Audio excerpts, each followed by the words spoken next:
હું તમને માતાજીના પ્રાગટ્ય તરફ લઈ જાઉં. ભગવાન શિવનું પ્રાગટ્ય થયું. અદ્ભુત છે. ભગવાન શિવજીના બે સ્વરૂપની સમજણ આપી, નિર્ગુણ, નિરંજન, નિરાકાર.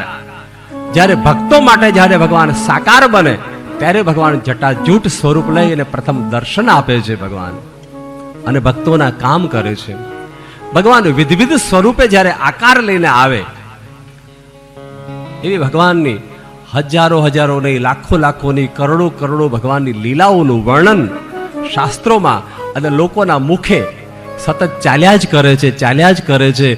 એક વાત તો બધાય સાંભળી જ હોય છે કે ભગવાન અહીંયા પ્રગટ થયા, અહીંયા પ્રગટ થયા, અહીંયા પ્રગટ થયા, આ ગામમાં પ્રગટ થયા. આવી વાર્તાઓ તમે સાંભળી હોય તો ગોપેશ્વર મહાદેવ બધી જગ્યાએ હોય, ઘણી જગ્યાએ તમે જોયું ને, ગોપનાથ, ગોપેશ્વર, કે એક ગોવાળિયો હતો. આ વાર્તા કદાચ બધાય સાંભળી હતી. રોજ ગાયો લઈને ચરાવવા જતો હતો. બોલો કૃષ્ણ કનૈયા.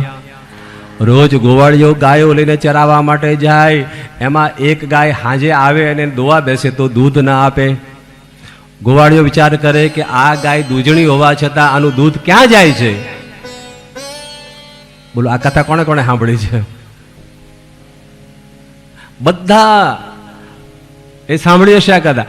અને દરેક સ્થાન ઉપર, થોડા થોડા વિસ્તારોમાં, થોડા થોડા જગ્યાઓમાં એક ગોવાળિયાઓને આવા અનુભવ થાય કે શિવજી છે ને છે. અને હા, એ ગાય પછી રોજ આવે, ગોવાળિયો વિચાર કરે કે આનું દૂધ ક્યાં જાય છે, કોણ દોઈ જાય છે. હું તો બહુ ધ્યાન રાખું છું ગાયની પાછળ પાછળ. પણ ગોવાળિયો જ્યાં ઝાડ નીચે વિશ્રામ કરવા બેસે, ત્યાં ગાય દૂર દૂર જતી રહે અને એક વડલાના ઝાડ નીચે આવે, અથવા પીપળાના ઝાડ નીચે, એવું બધું હોય વાર્તામાં. કે પછી ત્યાં આવીને ઊભી રહે.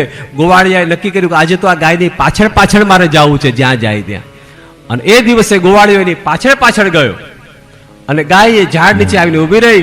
ગાયના આંચળમાંથી એની મેળે જ દૂધ વહેવા લાગ્યું. હર હર,